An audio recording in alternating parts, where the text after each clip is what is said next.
First of all, I want to remind folks of a few things. We've been meeting on Zoom now for more than a year, and lately the meetings have seemed to have gotten off track, jumping topics and personal conversations. We need to rein it in.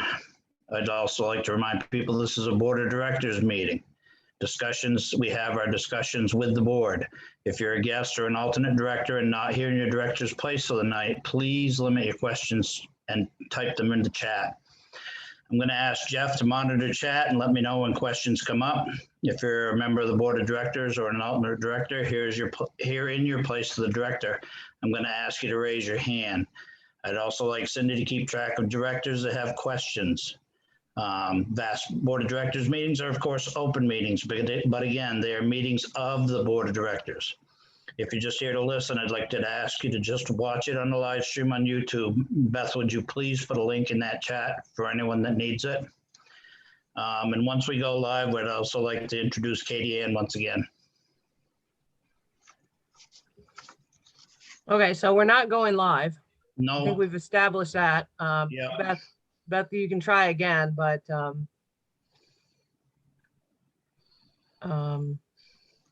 okay. So anyway, I was introducing Katie Ann before. She is the one that says Cat in her name. She is our new office and programs manager at VAST, and we're very glad to have her. She's already hit the ground running, and the next time you come to the VAST office, you'll vastly notice a difference what the front office now looks like. She's cleaned up a lot of things, and now she's working at cleaning up some systems that position is in charge of. So we're very excited to have Katie Ann with us. She's not a snowmobiler, but she will be learning how to snowmobile this winter and going to events and things like that too. And anyway, just wanted to introduce Katie Ann. Welcome. Welcome.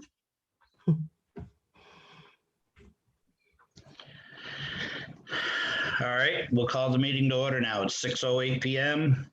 Recognition of visitors. I'm sure that you've caught up on that by now. Cindy, you said? Yes, I've got them all listed. All right. Approval of the agenda. Could I get a motion in a second?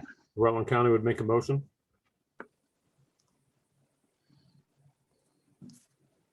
Chittenden County would second. Thank you, Pat. Any additions to the agenda for this evening? Changes or corrections? All right, here and now we'll take it to vote. All those in favor of approving the agenda as presented, say aye. Aye. Aye. Those against, nay. Motion carries. I'm sure you've all had a chance to look at the secretary's report. Could I get a motion in a second? There's some changes, corrections that need to take place. Once we get a motion in a second. Thank you, Jim. Rutland County make a motion. Wyndham County seconds. All right, what are the changes that you have, Jim? Under directors, Orange County, Julianne should be listed there. Thank you, Jim. I'm surprised they didn't get made because I sent these corrections to Cindy Jones, but anyways, the approval of the minutes, I'm sorry, the approval, Roger Goslin moved to approve and Kurt seconded the approval of the bylaw changes, and it should be that the motion would read that they were bylaw changes would be sent to, they were approved to send to the annual meeting for membership approval. Okay, that makes sense. If that makes sense to you. Yes. it does. Jim, It would you does. mind sending that on to me? Because she had sent me a note in the minutes that I had given to Katie Ann. She indicated to me that she had made your changes. So maybe I just didn't send out the right one, but I looked and I thought I saw what you had. Could you just forward me what you sent to her? Absolutely, no problem. Thank you so much. And then I don't know if it got caught on the new minutes. I can look real quick. It's on the last page. Let me. while he's looking for that, I would venture to say the same language should be used for the budgets, that we approved it to go to annual meeting. If that makes sense. Yes. The last change I had is in the minutes that were sent out, so Okay, last correction, I should say. thank you.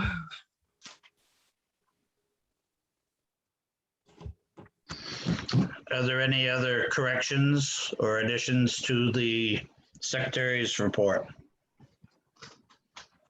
All right, here, and then we'll take it to a vote. All those in favor of approving the secretary's report as corrected, say aye. Aye. Aye. Aye. Those against, nay. Motion carries. Thank you, Jim, for the clarification. Treasurer's report, Patty. Hello. Okay. So the financial report reflects 10 months or through July of the budget year, or 83% of the budget season. So the income through July, again, the budget's 3.2. The monthly activity was 24K, mostly sales of maps, some signage, and 13,000 of that was from the SSTP.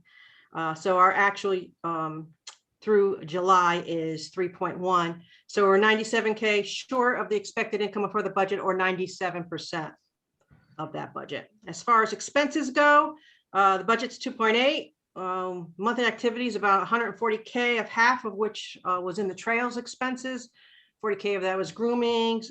There was the Green Mountain National Forest construction, 32K. So overall expenses year to date were 2.2. So expense budget is, there's about 572 remaining in the budget, or 80% of the expected budget has been utilized. And again, we're at 83% of the season. So there we are. And Kat has that. Perfect. Are there any questions? Well, first of all, you get a motion in a second. Chittenden County moves to approve the treasurer's report. Thanks, Pat. Washington County seconds. Thanks, Mark. Any questions for Patty on the treasurer's report? You guys are easy tonight. All those in favor of approving the treasurer's report, say aye. Aye. Aye. Those against, nay. Motion carries. Thank you, Patty. Table items, there are none. Consent calendar, there is nothing. Old business, none. New business, insurance update, BOD information formation for the Lvrtc. Cindy. Mark. Mark. Well, no, I don't mind talking, but he's the chair, so I'm just showing respect. If he wants me to say anything, I certainly will. Well, we're moving along. I'll let you give some more details about that, but there's sort of two processes going along. There's the legal formation as a corporation within the state and the writing of bylaws and stuff like that. And then there's the licensing and setting up of the operations of the entity once it's done. That's handled by the company that we're working with, Christina. So Cindy, I'll let you sort of fill in the wide amount of details between those two separate tracks. Okay. Beth, did you just get my text to please let Carmen in? Because I'm not host and she just texted me.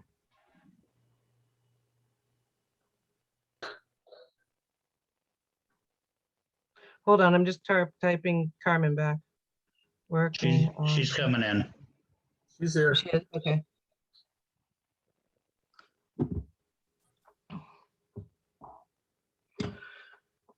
Okay, so sorry, I was reading her text, Mark, when you were talking, so I didn't hear what you just said, but I'm assuming that you talked about the formation and the stages that we're at right now.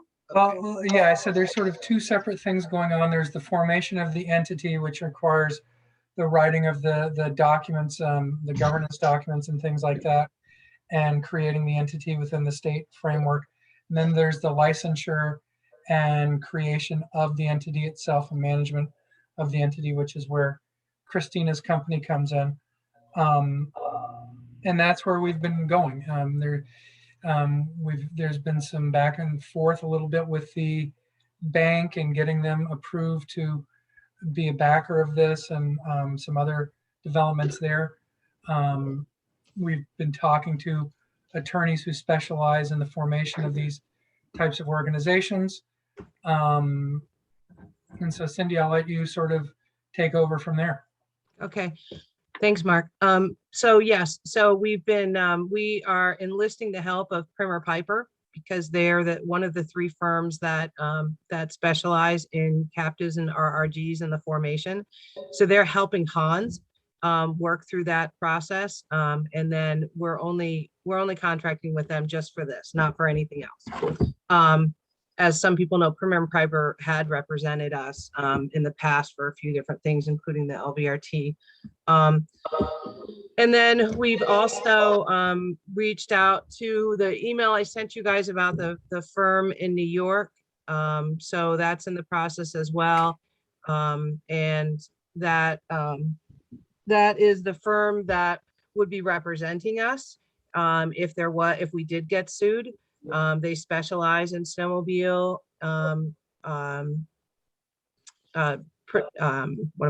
working with the Snowmobile Association of New York. They have real experts and everything to the point where when I was talking to him, he said to me that the one attorney, although there's a bunch that work at that firm, that New York had been sued and they've never lost a case. They did settle one case for $5,000 and it was a death. So big difference from what we were dealing with not being able to pick our counsel. So that's a real success for the RRG. Other than that, the only thing for the RRG is, because I'll talk about this firm again when we get into the next line item. But the only thing left is the Long Range Planning Committee has been talking about, we need to form, VAST needs to, just like you did for the Vermont Snow Trails Conservancy way back when, you need to set up who will be sort of officers of this corporation. And I know that some of the Long Range Planning Committee have offered to do it. But I believe it needs to be like voted on by the board. She mentioned that, you didn't want to have a lot. You really don't want to have more than 5 people. Because again, this company will, even when we bring in other companies, will still own 51% of the business. So I would have to be on it, being the ED of VAST. So we really need 4. So Mark, did you want to talk more about that? I know that you showed a lot of interest in being on it, and it's not up to me. I mean, I'm just bringing it to your attention. And I wasn't here when the Snow Trails Conservancy started. So I'm assuming that this is how it started. Pat, I know you were around, and Jim, you're both, Jim's the head of the Snow Trails Conservancy. I'm looking for guidance here. Well, I wasn't around when part of the Snow Trails Conservancy either.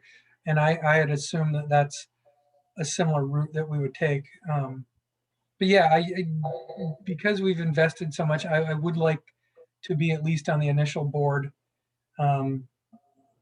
with this. I don't necessarily feel I want to be a long-term member like Jim is of the Snow Trails Conservancy, but definitely to get it off the ground and see it start working. The same for me. I'm willing to sit on it to get it started, but if somebody else is a lot more excited about it than I am, then I'm more than willing to step aside. What did you have for a list of names, Cindy? Mark?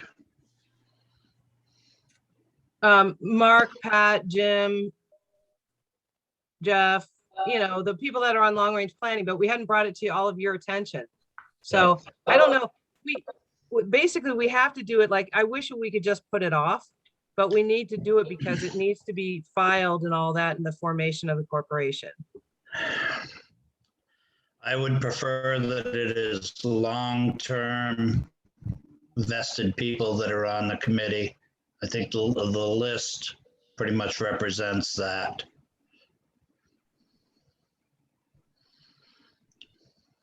Do you want to formulate a motion? I would think that you might want to ask if there's anyone else that's on the board that would be interested. Would be the path I would. Is there anybody else in the audience this evening that would be, anybody else interested in being on that board?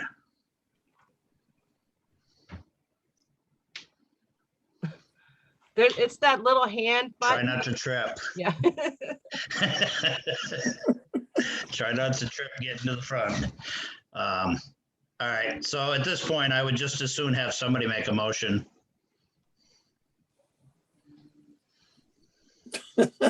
I'll move that we create the Vermont, what was our name we had to settle on? Cindy? I know, I'm thinking Vermont Outdoor Sports RRG, or no, United Outdoor Sports. No, American. American Recreation RRG. No, we're No. not allowed to do that. We're not allowed to do American Recreation because there's already a Recreation RRG and the Right, state turned us okay. down. So we had to find a Oh, I- different one. I So it missed was that. American Sports, Outdoor Sports, American Outdoor Sports RRG. Yes. I would just say in the motion, our new RRG. Okay. These All are right, name changes. I make a motion to appoint, create the board and the entity for the new RRG. Do I have to mention the people that were being List appointed? Please list the members, Mark. Okay. Appointing Mark Reeves, Jeff Fay, Pat Poulin, and Jim Hill to the board of directors, along And with Cindy Locke.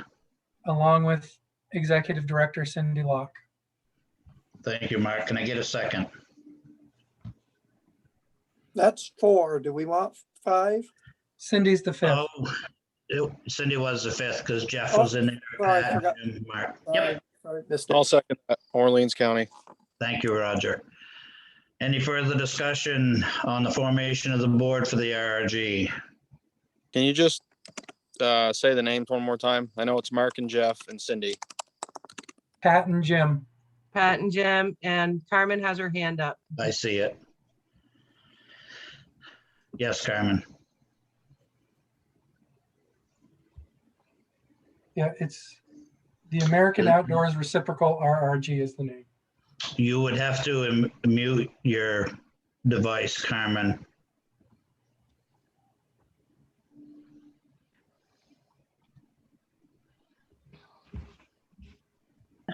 Sorry, can you hear me now?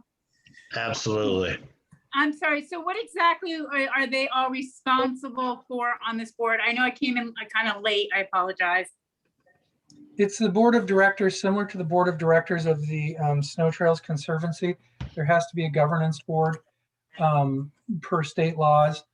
Again, it's a separate entity, just like the separate nonprofit entity, just like the Snow Trails Conservancy.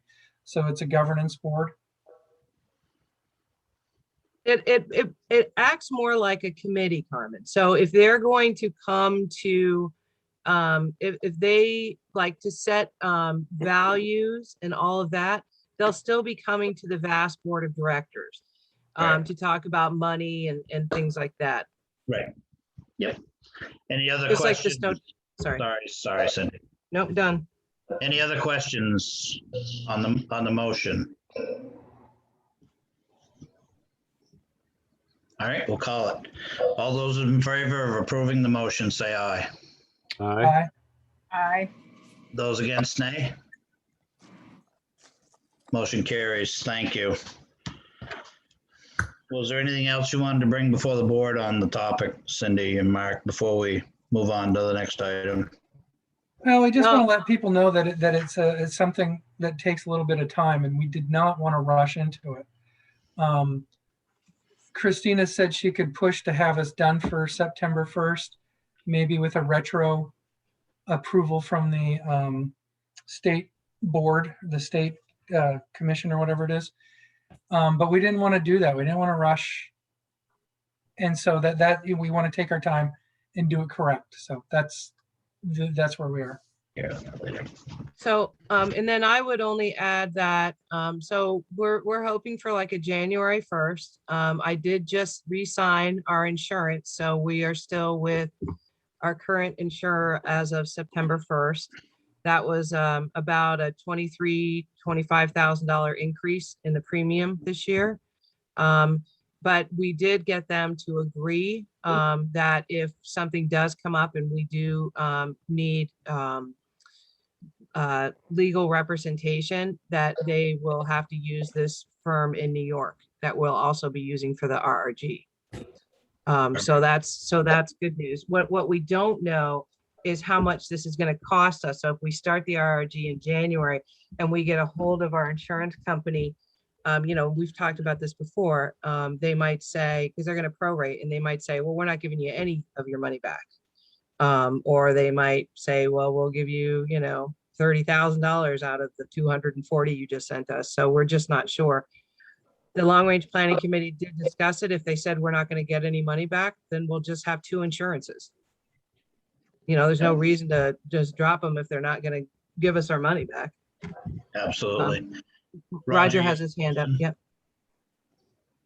What's Roger. the, obviously, what's the for funding this? Is it gonna have a line item in the vast budget and we're gonna move money to it, or how is that gonna work?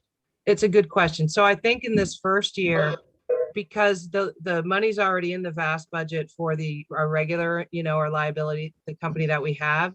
So what we're planning on doing for funding it is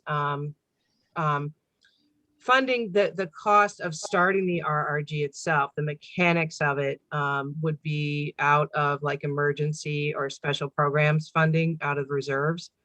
But then the $1 million that we need to put up to cover ourselves is just a letter of credit from the bank. And so there's no fund. It's not a line of credit like we had for the Lvrtc. It's a letter of credit that the bank just says, yes, they're good for it. But I do think that, so then next year, so it will be showing up in the budget. I mean, it's you either do it that way or you take it out of checking and then just take a hit on the insurance line on the budget. So that's a really good question. That's up to you guys how you want to do that. So that's like billing for like Primer Piper, billing for Christina, that kind of thing. That's the formation is what I'm talking about. Any sort of fees that go to the state of Vermont. How would you guys prefer to see that? Would you prefer to see it in the general fund line item insurance, which will then run at a really pretty big deficit? Or would you rather just get an update every month and have it taken out of the emergency reserves? Does that satisfy the question, Roger? No, I'm asking them a question. Yeah, All right. I personally think, I don't know, I'd rather not pull it out of reserves because it's not, or emergency funding, because I don't know, it just doesn't seem it fits that. But I mean, really, I rely on you to tell us what you recommend for the budget and books and stuff like that. If you think we're going to get some retro from the insurance, then it would make sense just to pull out of the insurance line. And even if we draw down in the insurance line, then at that point we pull it from somewhere else. Right. A budget guideline, it's not a given.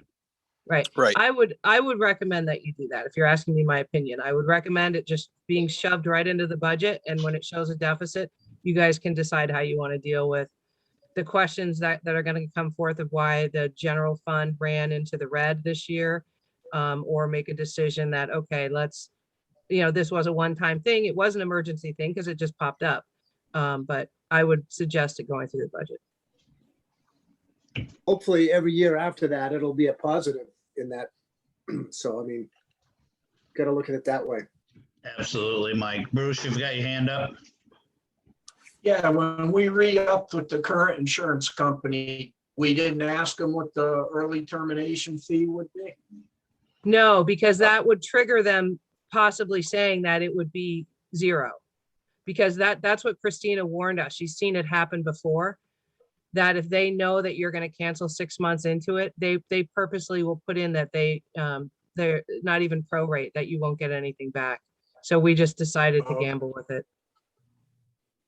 We were told that they would prorate it. That's their standard procedure, right? Yes, it just says yes, it just says if we cancel, they get to decide what the prorate is.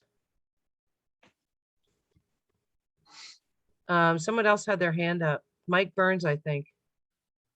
Mike, you have a question? Yeah, I mean, some of it you answered and stuff. I was just curious. I was wondering where the money was going to come from. Do we have to have a retainer or anything with the legal firm in New York?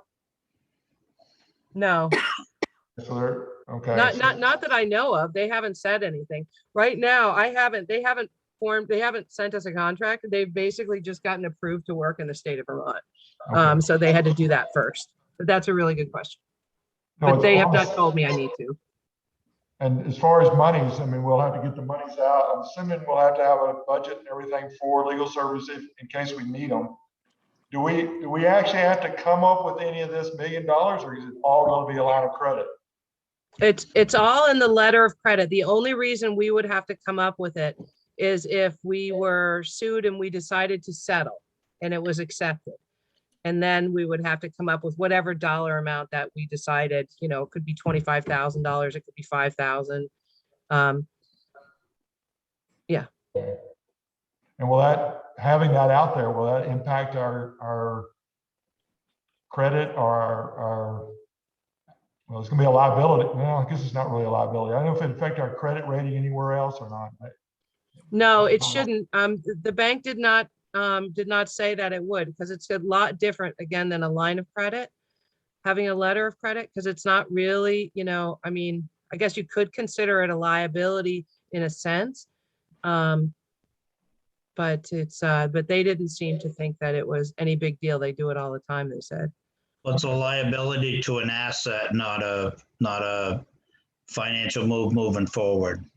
Yeah, they just want to make sure that if we did, I mean, just so you guys know, we've never, I mean, and that's not to say that next week we won't get a letter in the mail that said that somebody's taking us to court.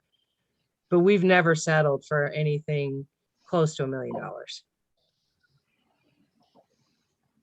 What was our biggest settlement, Cindy? 450,000. Okay, thank you. Cindy, Mike Arbor, Wyndham County. Yeah. Why are we starting the new insurance policy January 1st instead of waiting till, say, June 1st of next year after the season's over? It's a good question. I think it had to do with our own ability to decide what our risk is versus having an insurance company tell us what our risk is. And so we really wanted to get this started by September 1st and not have to re-sign with the insurance company. Yeah, but since we do have to re-sign with the insurance company, I still don't see the advantage of having a second insurance policy. Well, we might not, we just want to get the pieces in place that would allow us to do it. Does not mean we necessarily will do it. Especially if we say, hey, what if we dropped you guys on January 1st and they said, we're keeping all your money, then we might just say, okay, the RRG is ready to go as soon as this insurance policy ends because we don't want to lose that money. So we'll have the ability to do that. It depends upon the situation on the ground at the time, whether we will do that or not. Does that make sense, Mike? It's a good explanation, Mark. That's right. It totally makes sense. I'm just trying to make it easier on the budget, right? The budget will be easier if you do it next year and you just switch it out. Well, it will be next year because our fiscal year starts October 1st. Right. So it would have happened. It's not, we're not, we're going to pay one bill this year for about 7,000 something. No, a little bit more than that to Christina. Other than that, all the bills will be coming in after October 1st in our new fiscal year.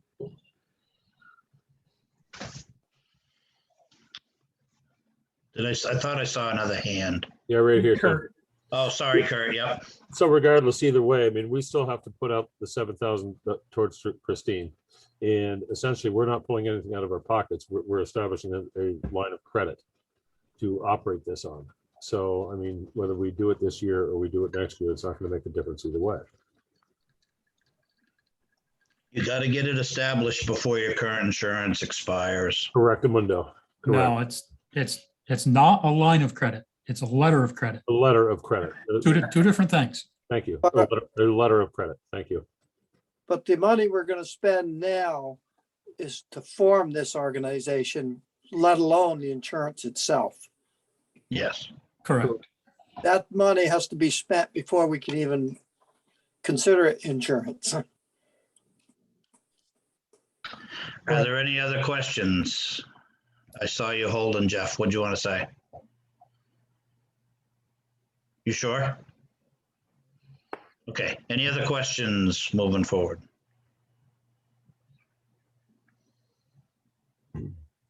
All right, anything Cindy or Mark would like to add before we move on to the next topic? Well, I want to thank you guys. It's a complicated subject, so I want to thank you guys for taking the time to sort of learn along with us and supporting. I think this can be a big deal for the organization down the road, and it's going to take a lot to get it up off the ground and running, but I think in the end, it's good for the organization in the long term. Thank you, Mark. Carmen? So Cindy, you'd actually proposed a question to us. So do you need the board to vote? Yeah, that's what I was just gonna say. Tim, you need to finish your motion. You have a first and a second about Yeah. accepting the RRG. We do. Thank you, Carmen. Is there any further discussion on the motion that's been made? All right, hearing none, we'll take it to a vote. All those in favor, say aye. Aye. Those Aye. against, nay. Motion carries. Thank you. I know it's a scary topic. We're really sticking ourselves out there, but this is how you move forward. Carmen, So did you have something you wanted to add, Carmen? I'll get to it after Roger. Oh, no. So I just want to clarify because I'm taking notes. So what we just voted on was Cindy, that was saying that the money is coming out of the insurance line item on the budget report. No. What you voted on was to Sorry. form the board. Yes. I don't need a vote to tell me where to take it out of. I mean, I just needed a guideline, and I think you guys picked the right one, so I'm good. Okay, sorry. I just want to make sure I've got my notes right. Yep. Roger, you had something? Yeah, so Cindy, given the fact that you re-signed it, you haven't mentioned anything about them increasing our policy. So does that mean it's going to stay the same? No, I did mention it. It's going up between 23 and 25,000. Oh, okay. I mentioned it at the very beginning of this discussion. Yeah. One of the policies went up 4%, the other one went up 7%. Okay.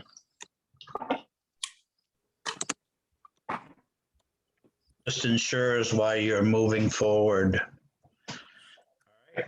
Next, ice crossings, final recommendations, Mark and Jeff. We sent out the final recommendations for board review. Jeff, do you want to add anything?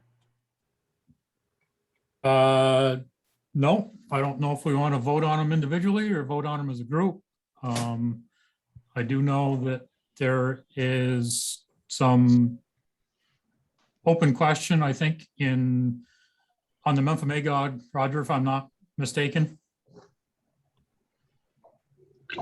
Yeah, the proposal that was sent in that email from Ken, the final proposal, you will, if from the committee, was not what the Orange County clubs had agreed on when they met with the committee. So I'm just trying to figure out what the discrepancy is or why it was changed. And it really, honestly, the proposal from the committee for those crossings renders those trails pretty much useless, because they're missing a whole entire group of people that live along the lakes. I thought the final version included what you and Raymond had sent.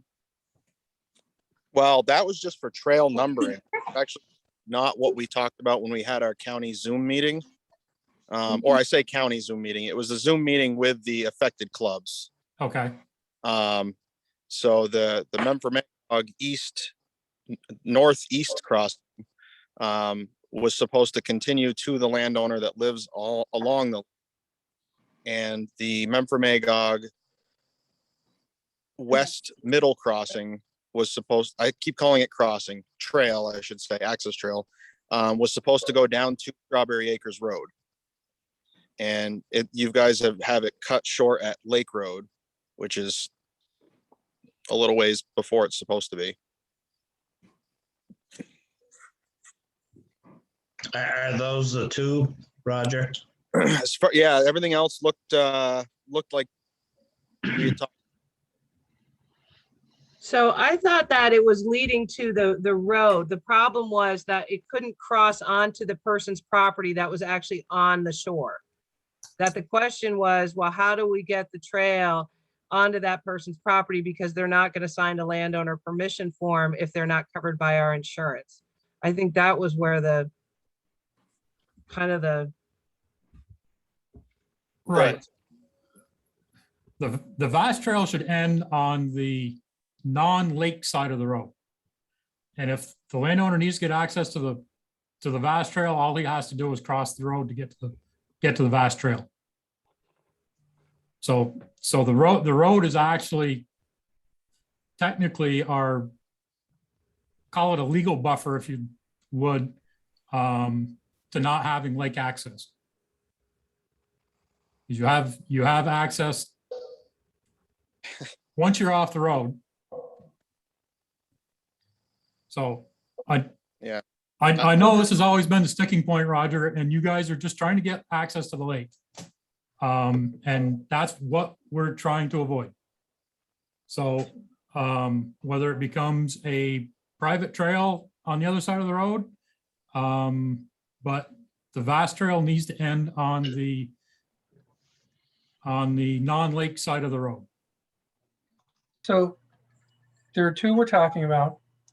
The one on the west side first. We had it ended at Lake Road. Why it can't cross Strawberry Acres Road, because there are several roads in between that all the way down to the Fish and Wildlife boating access. That's the one that I think definitely crossing Lake Road shouldn't be an issue into Strawberry Acres, which is what one email that we got. The other one, yeah, that one's a little bit more problematic in terms of where it comes down and ends. And I'm not sure what we had said end in that field across Lindsay Road extension and turn around there. And I thought that's what we had agreed on. No, we had agreed on going to the landowner that lives on the lake. Well, but I think here's the thing. I don't know that we In had that agreed meeting, on you that. guys, he's not a We did. VAS member, doesn't have a snowmobile, and you guys said, well, we'll buy him a snowmobile and make him a VAS member. And that sort of defeats the purpose when we have that in a public meeting. If we're saying we're not trying to lead people to the lake, and you guys are saying that just to get to the lake, it sort of torpedoes that. Well, I don't think that was, I think you're taking it out of context for one. He allows ice fishermen to go down through there.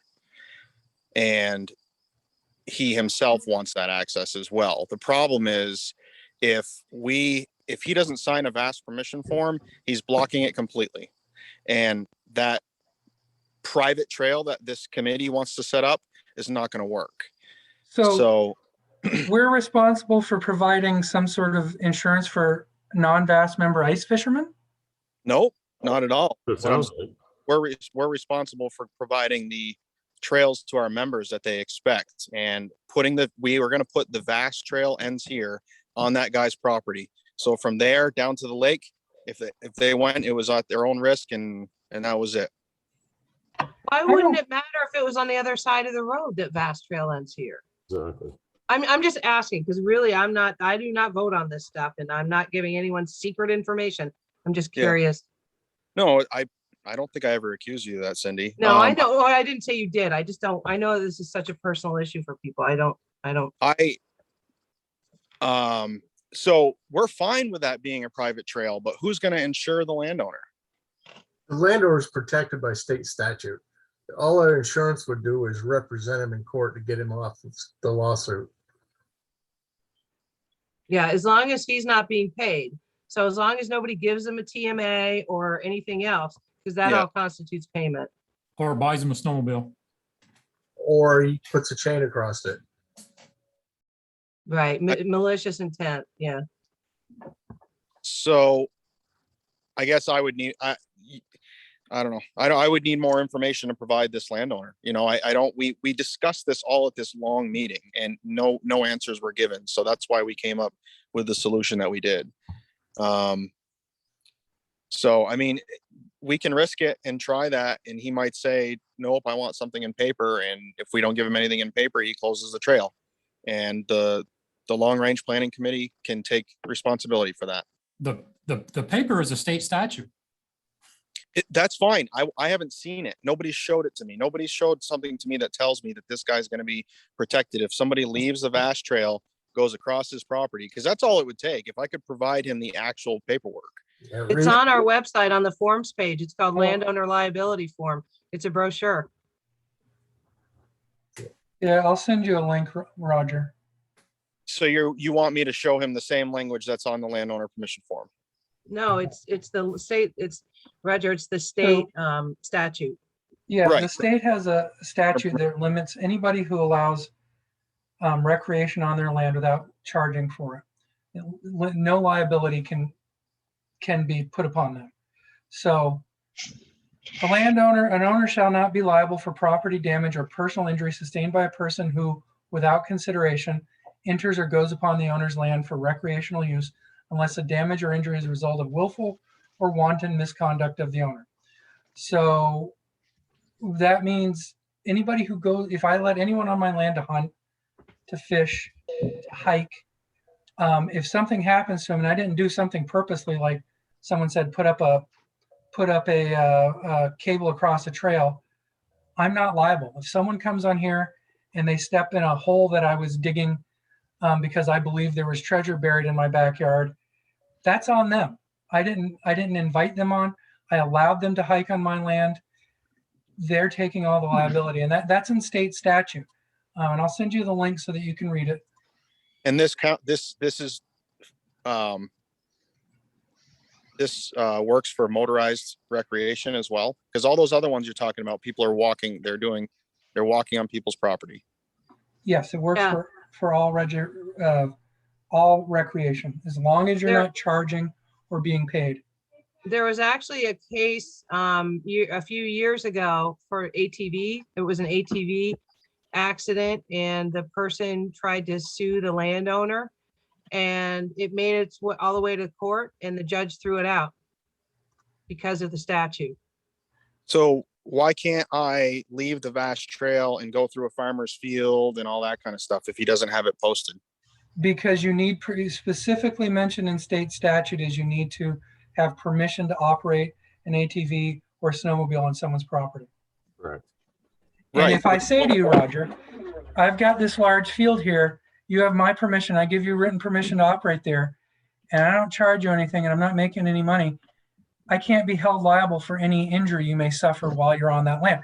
It's two separate issues. One is permission to use my land, and the other is my liability after I've given you permission. So it's two issues. How does that apply to people that what I'm getting here is that anybody that wants to use it, so I leave my trail system and I head out that way, for him not to be held liable, I would have to have the permission beforehand. Just as somebody who's not from there and going to go by there once.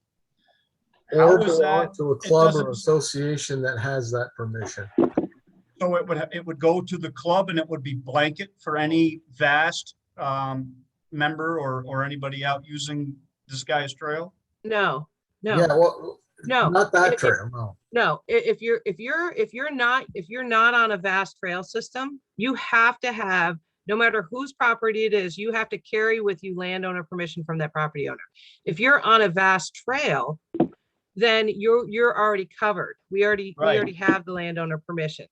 So for this man, if he's that property that's lakeside and then he's got a road here and we have a vast sign on the other side of that road, and he allows people to cross his property, they're supposed to have their own landowner permission on them, is what state statute says. Right. And here lies the problem. Cindy, I think if he gave drift dusters permission, then I think that would cover anyone that went over it. No, because our insurance covers drift dusters. I mean, what you guys are talking about is your own risk here. So I think you should just, you know, what you're talking about is the risk of this association. So this association has one big liability policy, and it covers the volunteers, the landowners, and the clubs, as well as VAST. It's all one policy. The drift testers don't have a separate policy. If they had their own liability policy, that would be different. No, but he would be giving them permission. And then it would be the state statute that would take over, as long as nobody's charging, no? No, because they could still sue the club. That's what happened with the Morrisville accident.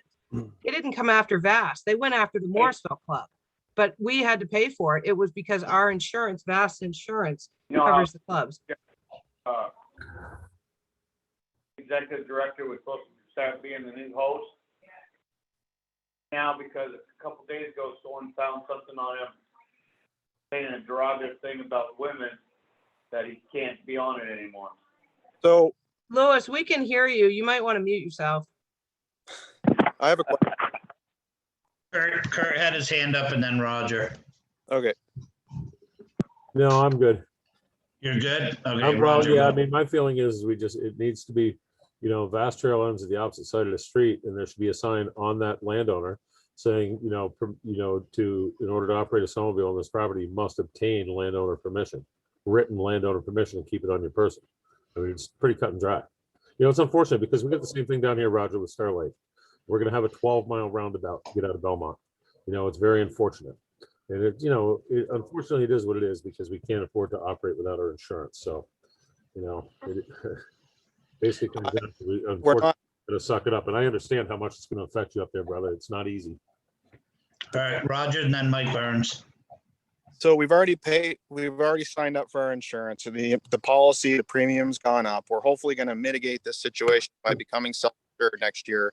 I'm really struggling to see the difference as far as our liability wise. If you put the sign where the committee wants to put it on the other side of the road, and somebody goes down through there and they use this private trail and they go onto the lake, they decide to sue VAST, how that is really any different or lessens our lawsuit than if we put it at the edge of the lake that says VAST Trail ends here. You are now entering onto a public body of water.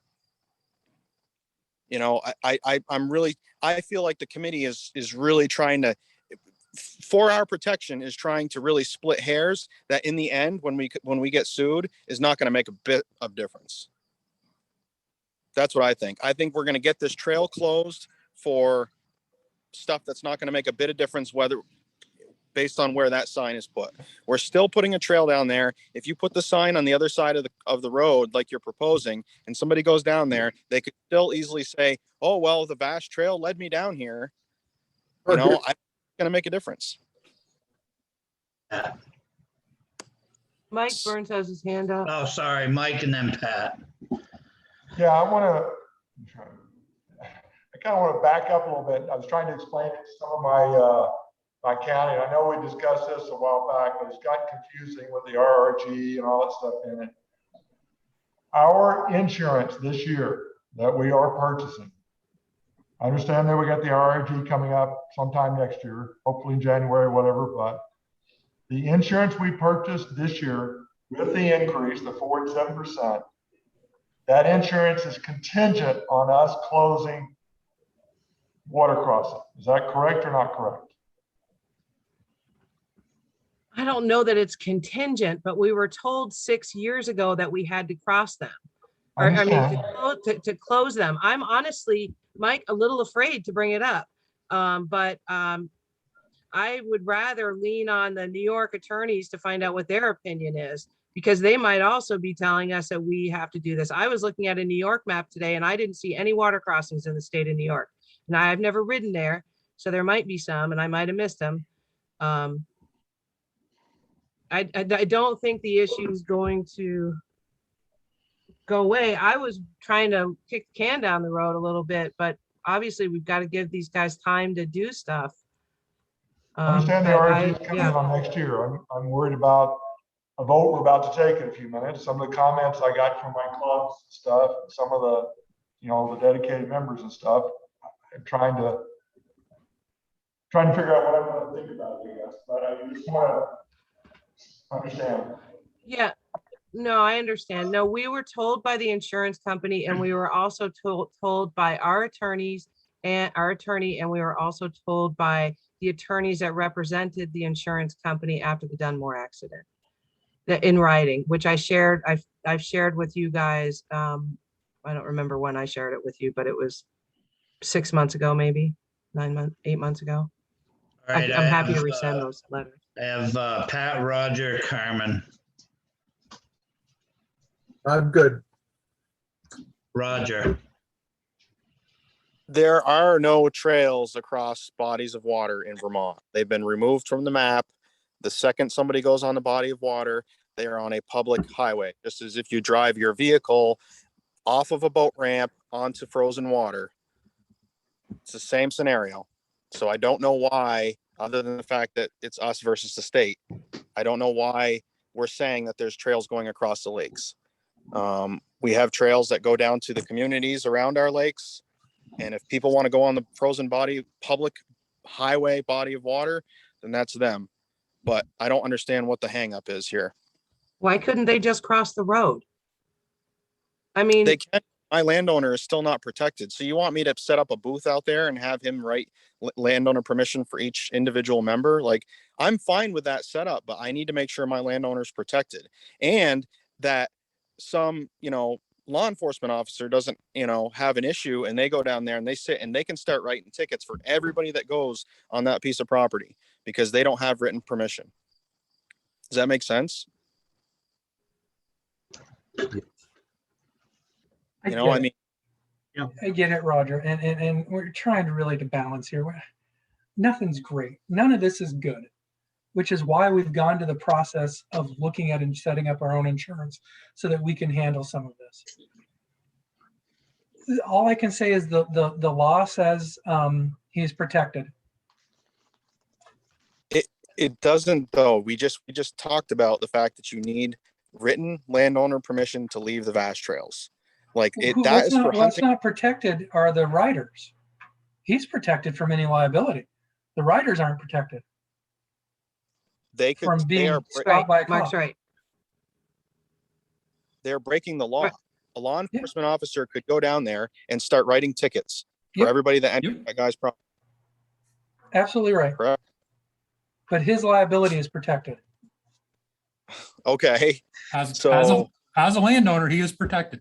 Your landowner, which is your concern, is protected. The rider is on their own. Both legally and liability wise.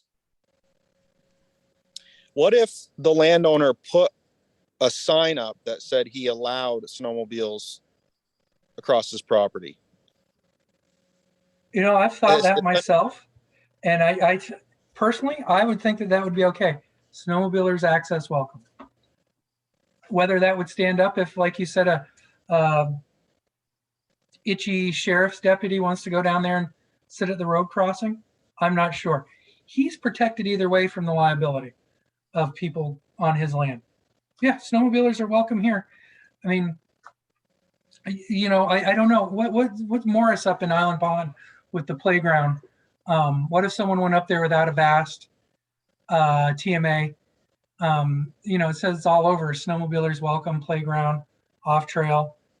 His whole pasture, the playground's not a vast trail, not the whole thing. So it's a designated play area. Yeah, I don't know. How does that work? I mean, but if they went behind his house, that's not part of the play area and hit a tree. It wouldn't be Morris's fault. No, well, again, if he's letting him on his land, I'm just saying in terms of permission. So it sounds like we've solved the liability issue. Okay, that's great. We just still have the issue of now we are just freely and willingly letting our snowmobilers leave a vast trail, something that we harp on them 100%. Now, if we could get definite word that, the landowner, if he puts a sign up or, something that says that, then I don't see a problem with that. Well, you're still opening yourself up to liability if you do something like that. You're still telling, I mean, you know, the thing is you either have the liability or you don't have the liability. When we talked about those feeder trails, it was because the first argument was, well, those people live on that road and that's how they get to the vast trail system. So the committee and everybody in those group sessions were like, okay, so let's open them up to the closest road. I mean, so it's really clear that if, you know, and until you're deposed and you sit in those depositions, you know, and where they talk about every little detail, I'll tell you who's going to be on the hook. This is a recorded meeting and it will be you guys. You know, I mean, yes, will I have to be deposed if something happens? Yes, that's part of my job. Well, Matt, yes, that's part of his job. But Pat remembers he was deposed. And, you know, so just, I mean, that's the other sort of risk is what you're as a person willing to stand behind. I mean, I don't want to close these either. I mean, I'm not, I don't, but I don't see any way around it. I'm even afraid like the attorneys now in New York, now that I've realized that I don't think they have ice crossings. But anyway. I think that Not my decision. the decision that gets made tonight will change the culture of snowmobiling up in this county like you don't even know. So I'm just make sure everybody knows about that. I'm not comfortable to support this at this point. That's just my thought. All right, I have Carmen, Matt, and Michael Garber. Well, my question is, do we have to vote on this tonight? Can we table this till the next board meeting? And I don't mean like the board meeting right after annual, you know, when we get done annual meeting. But, and then that would allow Cindy some time to, I don't know, maybe have a conversation with the lawyers in New York. Yeah, I think the only reason that the long range planning committee was bringing this to you guys was to give these clubs time to do anything physically outside that would need to be done before hunting season started. All right, yes. I have Matt, Michael, and Pat.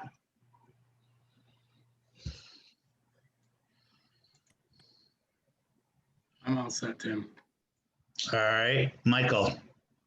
I'm still having a hard time with the boundary of how close we can get to water. Can we ride past water, which we do in Windham County, where we connect between the stump jumpers and Bennington County, Woodford? You know, there's a huge body of water that we ride past. I just don't understand why trails can't go up to water, but I can ride by water. It's a matter of what we're leading them there for. Is there another reason other than specifically to cross a lake? Because if you lead them there and that's the only thing there, then someone could conclude, oh, it's okay to ride across the lake. VASTA said it's okay. So that's what we want to avoid. So that's what we thought, getting these trails down to the neighborhood, stopping on the other side, people in the neighborhood who are members can ride to that trail. We understand that people will take it upon themselves to cross lakes. We can't be the vehicle specifically bringing them there. That's what we're trying to avoid. Yeah, but now you're telling people they can't go see the natural beauty of a body of water if a trail leads to water. All right, yeah, that's it. That's what we're saying, yes. You're exactly right, because I'm against natural beauty and sightseeing. That's what we're doing. No, and you've got us. There's just a big difference, Michael, about riding next to a body of water. We have a lot of trails that do that. And then if someone decides to jump through the woods on their own, I mean, I saw it down in Windsor County where the guy went right off the trail and crossed a river and broke through. I mean, he made it to the other side. Why he did it, I have no idea. But there's, you know, no, we're not stopping anybody from the beauty of riding. We're trying to, like Mark said, if there's a trail that leads directly down to the lake, there's nothing else down there. There's not a restaurant, there's not a house to get people out. And then there's a trail that shows it coming from the other side of the lake, then it's clearly that we've led them to the lake to cross. If we are not locked down tight on the TMA signature of not being able to cross a body of water, then this is all a moot point. That's where this really needs to be focused. Not on me wanting to go with my friends to a dead-end trail and have a beer as I look at the lake. So Yeah, we understand that. And that's and why there- we're and trying as to far as do the- other things. But in the meantime, we have to do something now. I don't know how else to say it. I mean, And like the I said, waivers, I looked at the one on Strawberry Acres and I thought, yeah, you're right. Lake Road doesn't make sense. There are other landowners between, and that's several parcels back. So going into Strawberry Acres makes sense. Down at the east side, down at the east side, going down to those restaurants makes sense. It's bringing us somewhere. Just bringing you to a lake and said, but don't cross, doesn't make sense. Stopping across the street so that everybody in that neighborhood who rides can access the trail, that makes sense. If I was sitting in a deposition and they said, why'd you choose to end the trail there? And I'm like, well, we wanted to have our members be able to access the trail. And that's why we brought it there and we ended it there. They just have to cross the road and get permission from their neighbors to ride across their land to get there. That's what that is. If they said, well, why'd you bring it down to the edge of the lake when the guy who owns the land isn't even a VAS member and there's no other reason to get to the lake, why did you bring them down to the lake? What do you say? Well, we sat here in meeting after meeting trying to think of ways to get around the liability portion of it. That's not going to hold up in court. So we're trying to make the best of a bad situation. We don't like it. Hell, we're going to the extent of trying to create our own insurance company so that we can mitigate this and maybe get around it. But that's not good enough. We've given you 7 years to find some way around. But no, we're changing all the culture. Whatever. Whatever the vote is, the vote is. We've done what we can. You guys make a decision. I'm calling the damn question. All right, I have Pat, Roger, Carmen, Damian, Michael, take your hand down unless you I have a called new the question. No more no discussion. I called the question. There's no motion, so there's no question to call. Right. no, call the question means somebody then makes a motion, doesn't it, Jim? I don't know. If he calls a question, does he then make a motion? No. He's You're on muted, mute. Jim. We haven't, there's no motion that's been made. There's no I thought there was a second. motion to be made. Sorry for that premature calling of the question. No It's question fine, to Mark. call. It's fine. We have Pat, Roger, Carmen, Damian. The thing about leading people to the lake, in the Dunmore thing, there was a sign 3 miles away that said Lake Dunmore. So that automatically meant the trail went across the lake to the lawyers. So that's another thing you got to be careful of is can't point them in that direction and say you're on the lake. Roger.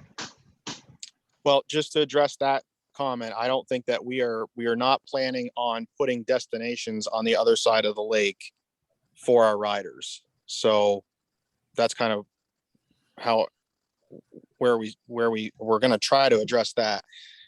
Back to Mark's comment, we have the trail going down to Newport City because it's a destination. We want the trail going across Lake Memphremagog because our destination is Western Orleans County and Franklin County. And I'm telling you right now, ask anybody that rides in those areas, they do not go all the way around the lake because a majority of the season, it's not even possible. And North Country Mountaineers is on here and they can vouch for me on that one. My question for Cindy is, and I think I know the answer, how many water related lawsuits / claims have we had since the Lake Dunmore incident? 0. Thank you. So we are changing a huge network of trails up here and cutting off the northwest part of the state over incidents that haven't even happened on water. The Dunmore incident was terrible, and I'm sorry for anybody that had to sit through that or deal with that. But we're still, that was not a situation where, why is there a trail that doesn't go across Lake Dunmore? Because it's obviously not safe to cross at any point in the season. We have put trails up to Memphremagog because year after year after year, locals have taken it upon themselves and riders have taken it upon themselves to judge when they feel like they want to go out there and ride over it. And they have every right to do that because it is a public body of water. It is a public highway. And we as an organization, a snowmobile organization, that our mission is to get everybody as many places as we can in the state, need to honor that. So just for those that want to vote in favor of this, and essentially we're closing the water crossings completely. Just remember that the effect that it's going to have on us. And I'll even side with Kurt. I rode down in your neck of the woods, Kurt. I do it at least once a year. And I hate going across that lake. I mean, excuse me, I hate going around it. You know?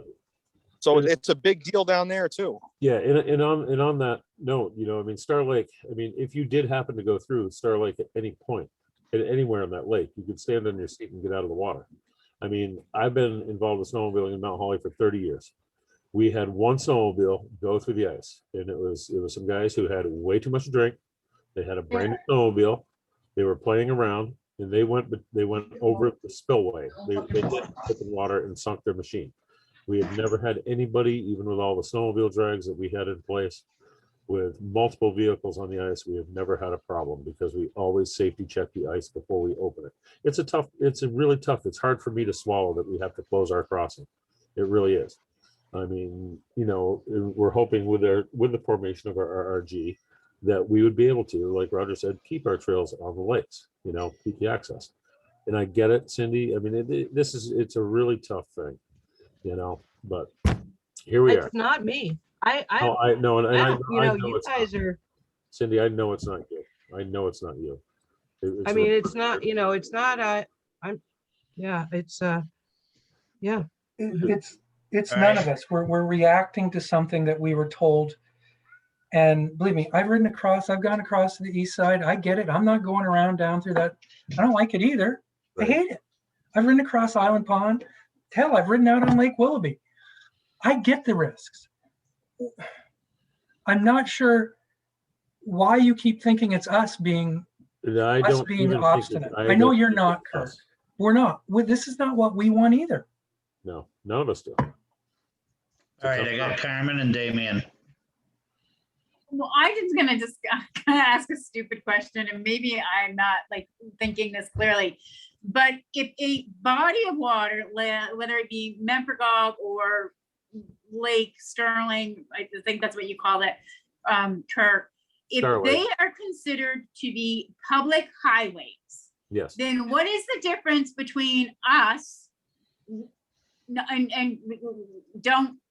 not us BAS, but insurance saying, well, we're leading them to this body of water. We lead snowmobiles to cross main highways that are public highways to cross. Carmen, I'll answer. It's not the same thing. It's not the same thing in the eyes of the insurance company. That's all I can say. Or the I state. agree. I've used that argument myself. I cross a 4-lane road up here in South Barry. Yeah. You know, I have too, but that's why I'm asking, Mark. It doesn't make sense to me that you're going to label them both public highways, but then say this one's not acceptable, but this is. We asked them. Water is not a public highway. They just enforce the rules as that. Correct. Right. The reason they say bodies of water are like public highways is because you can get a DWI for running your boat. Right. So there's certain like laws for enforcement. Right. But other than that, we met with the Department of Regulation and the lawyers from ANR and Fish and Wildlife. And we brought that up to them. Yeah, and it's just for the enforcement of those types of regulations. Yeah. It's highways have to meet national highway traffic safety standards for different levels, and a body of water doesn't. Okay. I mean, I'm just asking because that's the way my mind is just working right now. And everybody knows I've gone through the friggin' water and I'm not a big fan of it, but. I've asked the same question before, Carmen, too. So it's not, you're trying to find every angle. I get it, Mark, I get it. And I get it. I know it's a vicious cycle. I understand what Roger is saying. I understand what Kurt is saying. I understand what you and Cindy are proposing. And I know it's not you guys, it's the insurance company. You're just the messenger, unfortunately. I get it. All right, Damien. Well, I just wanted to say, you know, I think I see where this is going, and I'm just hoping in the future, because I don't know, in Grand Isle County, if you don't have the lake, you're basically cutting us off to the whole state. We don't have any other way to get to any vast trail unless we cross Missisquoi Bay. So basically what this vote would do, and I mean, I got to say it because I can't just sit here and say nothing, is you just cut Grand Isle off. Hundreds of people cross the lake there, and I know you guys are doing the best you can here, but if we really just fall victim to you know, keep bending over to insurance companies and try to make every sport in the world moron proof, well, hey, I mean, what have we really accomplished? So I just got to say, this is, you know, this is unfortunate, because it's really it's going to devastate our county as far as anybody getting to come and see us, you know, to trailer and come to Grand Isle County, just our little town. I mean, nobody's going to do that. Everybody that comes crosses the lake. So I just want, you know, I just want you guys to know that, and I would really like it if we have to vote on it tonight. I guess we have to vote on it, but I wish Roger could take some time, talk to his landowner, and maybe get back. Whoops, I didn't mean to do that. I was trying to raise my hand, not clap. Damien, we do not have any trails that cross Lake Champlain. Clearly, if people are crossing a bay that really doesn't freeze, that's a red flag. We do not have, as far as we are concerned, the only way to get to and from Grand Isle is by trailer. So that's the first I've heard of people crossing that bay. Oh yeah, well, no, it crosses it. The Missisquoi Bay freezes very solidly, and it goes from the Tyler place in Highgate, and it goes right to East Alberg, and it's not a trail, but that's how everybody's done it for 100. I mean, since Bill Oakes he was around. So We're I not know it's stopping that not 'cause legit. it's not our trail. It's not legit. Yeah, no, we're. What I'm saying is, if it's everybody that uses that trail, it's the same people that want to go up to the Northeast Kingdom and do everything. I know in my case, it's not as critical as Rogers because it's not actually a trail. No, I understand that. But what I'm worried about losing is the Northeast Kingdom, which everybody goes to the Northeast Kingdom to go snowmobiling. If we lose these trails this winter because we're trying this new ploy to do whatever, we all know that a lot of times when you close a trail, you don't get them back. And that would be terrible.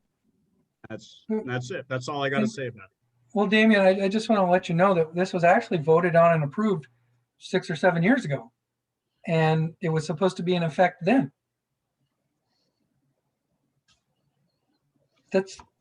No, the vote was to take the trails off the body of water. That's what the vote was, to take them off the map, and then we reenacted the detour signs and all that stuff. But it was not to completely cut off, you know, trails from lakes. You know, it wasn't, because we don't want to. If we put a line across the lake, somebody's got a GPS, now they're gonna like follow that line and feel like, okay, that's where I need to go, right? But no, it's when you get out on the lake, you're at your own risk. You go wherever you feel is safe enough, or don't go at all. If you have a trail that specifically leaves the trail system and goes right to the edge of the lake, and there's nothing else there, and there's another one that comes from the other side, clearly you're leading them to the body of water. Yes, I'm not arguing that, but when we voted, it was to get rid of the lines across the bodies of water. So we didn't direct somebody the exact pinpoint spot that they had to cross Magog. as anybody crosses Magog knows, you go across a little ways, you figure out where the reef is, and you go across the reef, and the same place where, guess what, all the trucks go.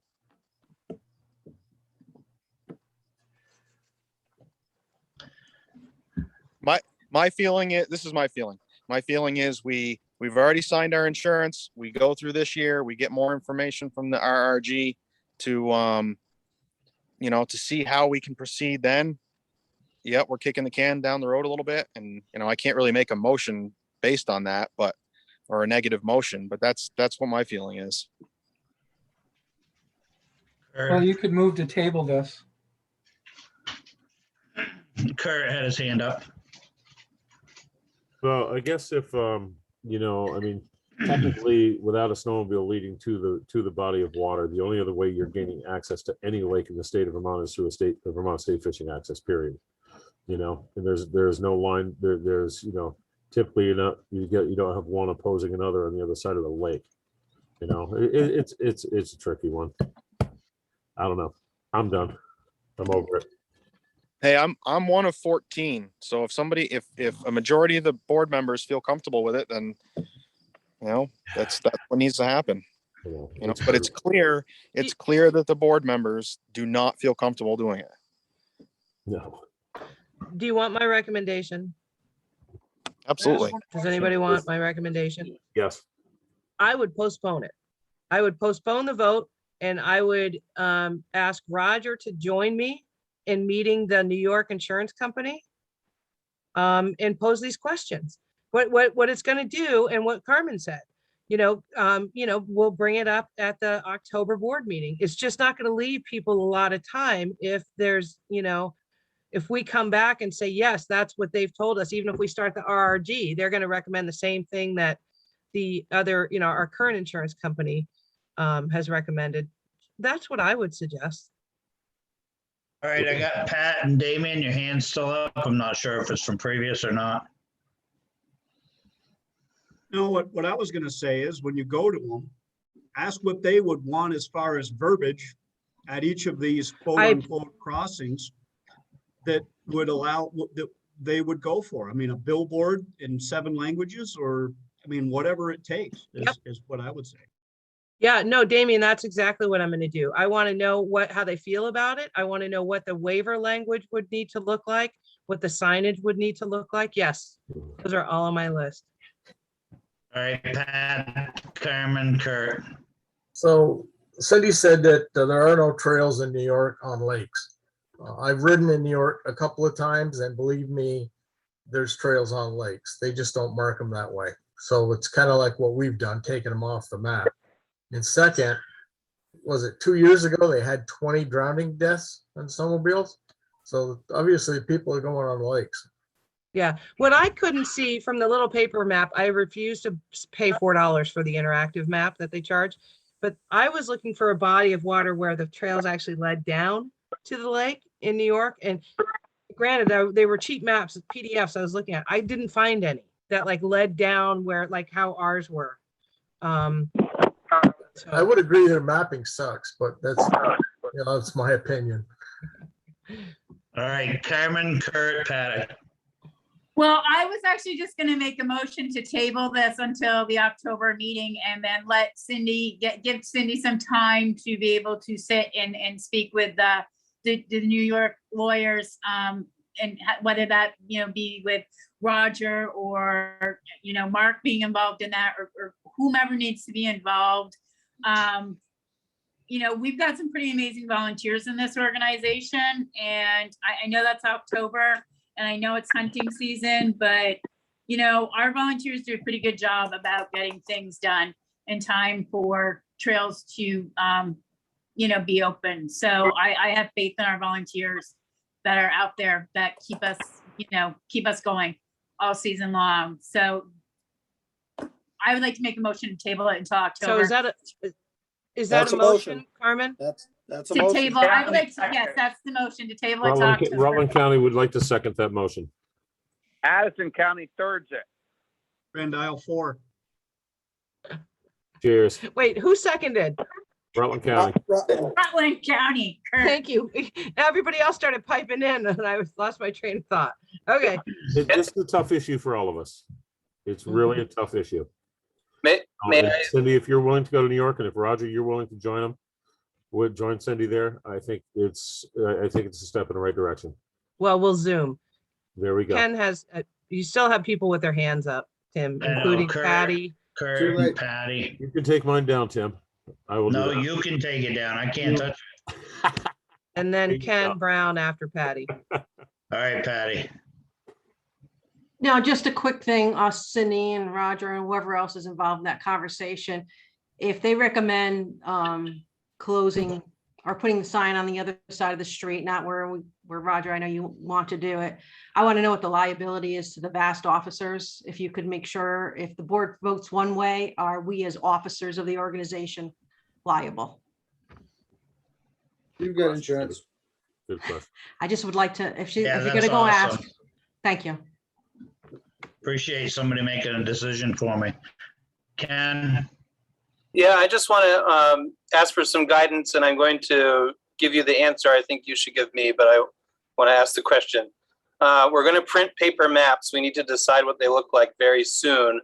I would suggest that we draw the map without the crossings, change the trail names. What side of the road it's on, you can't tell at the scale of the map. That won't really matter on the paper map. The digital map can change at any time. So we just do need to know, though, what the paper maps need to look like and whether we're changing some of the route numbers and whatnot to reflect that the trail doesn't cross the lake anymore, but it still might get close to it. I would caution with paper map, putting it ending at the non-lake side of the road. Again, it's a small paper map. Yeah, I don't think it'll show. I think that's a great idea personally. It's not going to make a difference on the paper map. And I think those changes, regardless of how we move forward, should be made anyway so that it doesn't show contiguous trails across the lake. That makes sense to me. So I can work through those changes with each club before we print it. Thank you. Can All I call right. my motion to question? You don't have to. There's always a first and a second. Oh. Any further discussion? Hearing none, we'll take it to vote. All those in favor, say aye. Aye. Aye. All right. Those Aye. against, nay. Motion carries. All right, Trail Administrator, ED report, LVRT report. Any questions on the reports that were in your board packet? That was easy. All right. Committee and other meeting reports. Northeast Chapter, Pat, Jeff? Nothing that I'm aware of. All right. The chapter did not meet, but USA did. And I'm looking over my notes. There's some stuff still going on about the Buy USA is how that affects the RTP funding. Cannot be used to buy non-USA made grooming equipment. So that federal money can't be used for that. So there's still some work on that going on. Skidoo Does that has come basically out- leave just one company? Yeah, yeah. If you're using federal money to buy a groomer, all you can buy is a Tucker. And there's some question about, well, maybe there's parts of the Tucker that aren't made in the U.S. So I hate to get in on this question, but that is not correct. That's not true. You can use the federal grant to buy any machine you want. It does not fall under the Davis-Bacon Act. It does not. well, that's not what we're being told. I am telling you, Susan Poland with the grant has told me, I have this in an email, and you can buy any machine you want. You do not have to be American made. What grant did you use? The federal grant. You didn't use the RTP grant. You used a USDA grant, if I'm not mistaken. Yeah, that's different. It's totally different. Said federal. Yeah, no, they are, but they're different programs. You use the USDA grant. That's different than the RTP, the Recreational Right, the Trails RTP is Program. different, correct. Yeah, the recreational trails program grants do have the Buy America in them, where the USDA do not. Okay. Skidoo has come up with a new grant for clubs. I think it went out last week. I think Cindy, you sent something out on it. I didn't really have any information other than it was available. Oh, I did? Okay. I know I sent something about Arctic Cat going, giving away money to clubs. And I don't Skidoo- remember anything was. I didn't think they had any money left. Skidoo Yeah. has one as well. I don't know that I've even seen this. So if you guys have what you're talking about with Skidoo, please forward it on to me. Yeah, I'll have to look again. Okay, I can find it after the meeting. thanks. All right. That's about all I've got. All right, thanks, guys. Vermont Social Trails Conservancy, Jim? Nothing. All right, Law Enforcement Committee, Gary, what do you know? Cindy, anything moving on that? No. No, I'm right. just about, this week I should have the contracts out for the 2 new organizations so they can get their equipment grant requests, and then the other organizations, their contracts will be out in September. You said Perfect, this thank week, you. Cindy? Yes, this week, Carmen. Okay. Question, Cindy? Yes. I'm looking at the SSTP financial sheet, and it says we hadn't paid any of the law enforcement charges yet. Have they We been did, that paid? was last month. Yeah, end of July, yes. So they've been Yeah, paid in August? Yeah, we've paid out to law enforcement. Haven't we, Matt? I know we have. It's a new fiscal year. Oh, yeah, that's why. Yes, July 1st was our new fiscal year, Pat. I knew we Okay. had paid some. Yes, sorry. Okay, so it was paid in June? Mm-hmm. Yes. A lot of Yeah, them. we paid it in fiscal year 21. And then fiscal year 22 started with the invoice that you saw for July would be the new fiscal year from July 1st to July 30th. I know I saw an invoice, but I don't, and maybe I didn't get June's since we haven't met since June, so And that's state fiscal year, not vast fiscal year. that's true. I'll send you the June one, Pat. I'll dig it up right now. Thank you. All right, LVRT, Ken, anything you want to add? I think it put the relevant parts in the report, but we're moving quickly towards VAST just managing the trail in the winter and no longer being the main manager of the trail. We are still liable for some maintenance, and we're trying to wrap up some pretty big maintenance projects potentially before we hand off the trail. I'm trying to get grants to do that, and we have some donation money still to work with. So that's all in the works. All right, thanks, Ken. Award nominating, oops, sorry, there was a question. Yeah, I was just curious how handing the maintenance of trail and stuff off affects our lease. It's all going to be redone. Yeah, they would have to terminate the lease. Okay, so we're getting out of it totally? Yep. How are they doing over in Hardwick? I haven't seen Danny or anything in a while, so I wasn't sure how they're doing over there. The project that we were responsible in Hardwick, they've agreed to take over financially as well as managing that. So we're no longer on the hook for that project. It's just going to get wrapped into the big construction project. Okay. Jeff. Cindy, what's the status of the LVRTC? We're going to start having meetings. Ken and I have talked about that. I want to start some Zoom meetings because with our meetings with VTrans, we need to make sure that there's a smooth transition within the communities. That's really important to us. So we should be having LVRTC committee meetings soon. It's not, once the management plan is null and void, we can decide if we still want to have the committee, but it won't be written that we have to have it. But Ken and I have talked about reaching out to the towns where the new trail is going in, as well as inviting some of the existing folks that have been involved for years in where the trail's open to sort of meet and greet, and to help with the friends. Everybody's sort of getting together with VTrans because we want to make this sort of a warm and fuzzy transfer. So you will be hearing it from us soon. So if you are on the LVRTC, then expect to be getting an email invitation to a Zoom meeting soon. Well, when we give up the lease, will we be giving up any potential access rights? No, we will not give up any access rights. And all we will have to do is just like we do for any other of our vast trails, groom them. You know, we won't even have to like cut back brush or anything because that's gonna all be done by the state in the summertime. Is that including like culvert work or anything like that? Like we just groom them basically? Yep. Yep. Cool. Big difference from a couple of years ago. Yeah, it is. All right, awards and nominating, Patty. Yeah, I picked up the physical awards on August 12th, and the speeches are being finalized for the award recipients this week. So we're on target.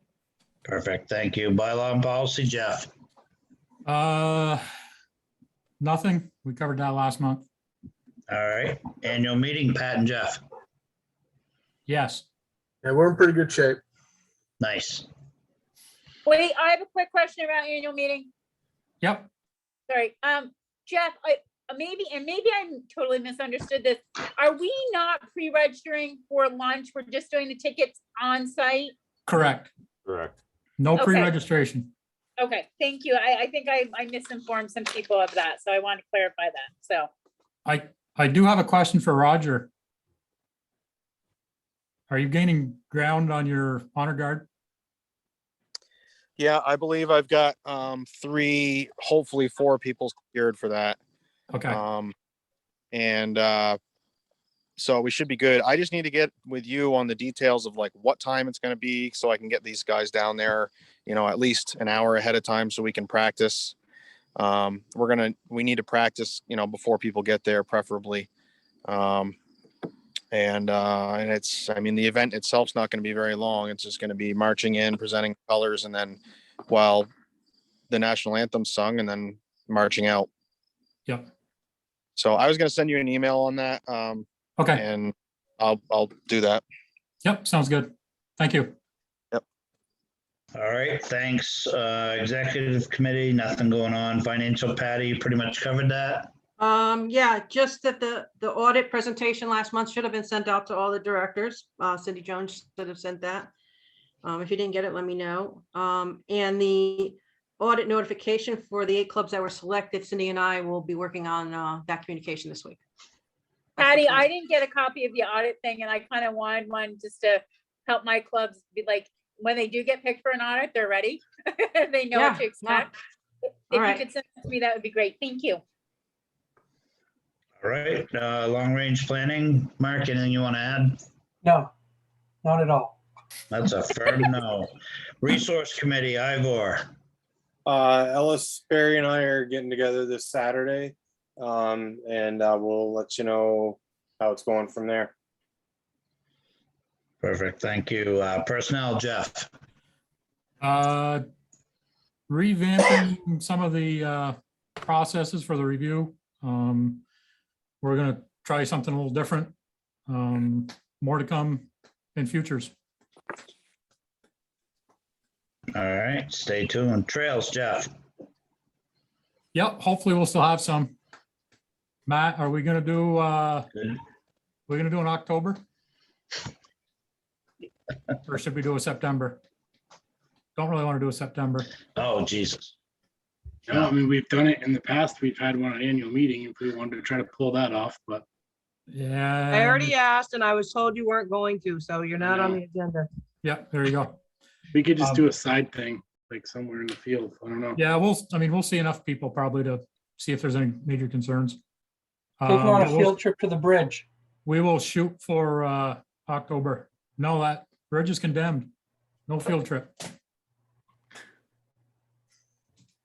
All right, safety, Stan. Yeah, we didn't meet in August. We'll be meeting in September. All right, thank you. Governor's Council, Pat. Governor's Council will be meeting on the 1st of September next week. Agendas will be going out this week to the different agencies. All right. Thank you. Is there any other business to come before the board tonight? Hearing Yeah, I had none, one- I would like, Wait, Bruce. go Bruce, ahead. Yeah. Yeah, I Go had ahead, a question. Bruce. I had three clubs in Caledonia County have expressed concern about the mask mandate for the annual meeting because they got the vast blast where it detailed that. They wanted to know how that decision was arrived at. well, You wanna wait? I made that decision because half of the vast staff will not go if people are not wearing masks. And if we're not there, I don't know how it's gonna run. What we will do is we can change it and we'll have a corral area of people that don't want to wear a mask. Perfect. I mean, but that's how the decision was made, is basically we don't feel safe.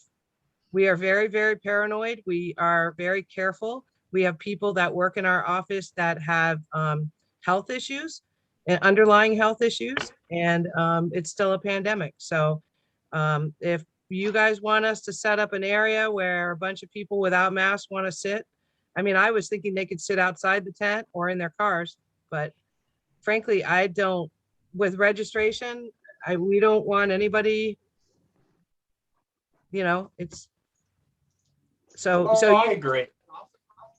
I'll forward the answer to them and we'll go from there. yeah, I don't mean to sound angry or anything, but we're in the middle of a pandemic. And, we're still, we're still being affected by it. And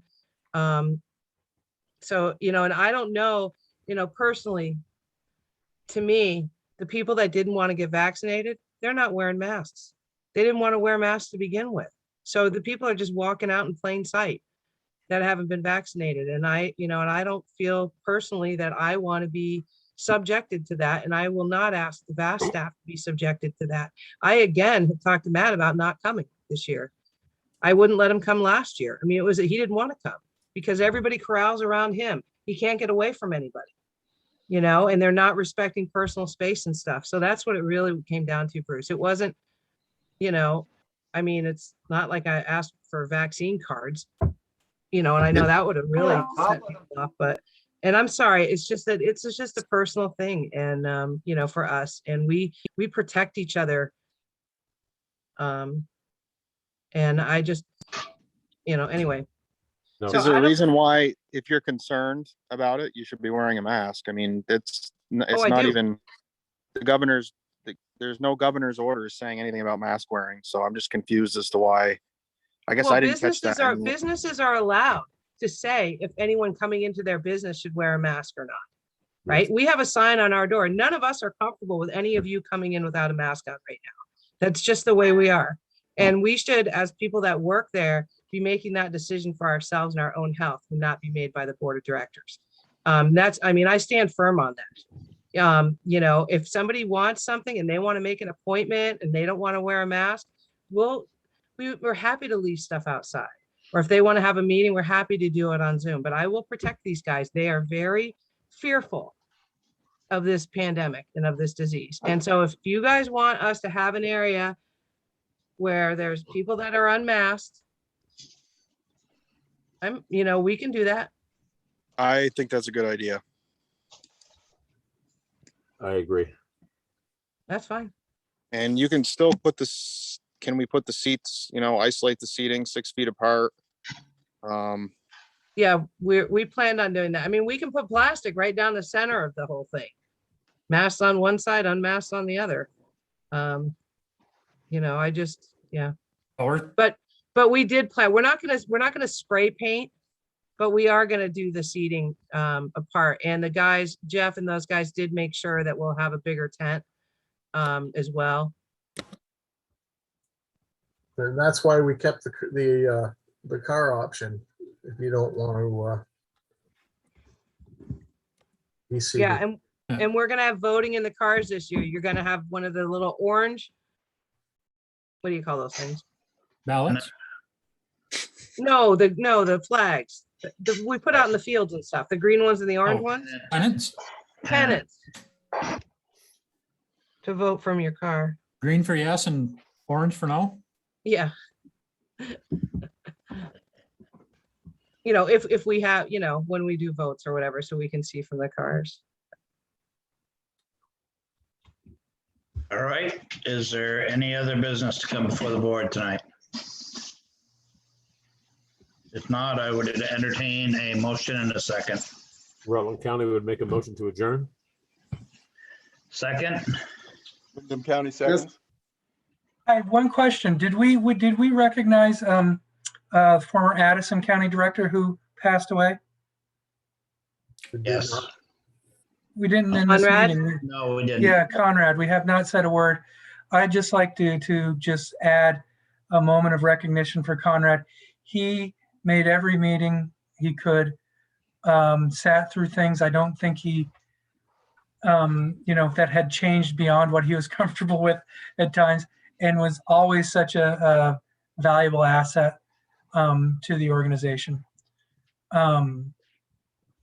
So that I just wanted to give a moment of recognition in the meeting to Conrad. And I would also like to say something. We lost our past director, Barry Bradley from the Polteny Club.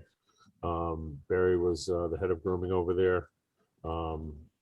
Half his lifetime involved with VAST. He's such a great man. I looked up to him. Did a lot of Rutland fairs, running the booth with Barry and Bonnie. Wonderful family. So my hat's off to Mr. Bradley. Rest in peace up there, brother. That's it. Thank you. Can I get a motion in a second? You already did. That was the discussion. It was. All those in favor say aye. Aye. Aye. Against nay. Motion carries. Thank you, everyone, for your time tonight. Cheers. Thank you, Tim. Thank you. Thank you.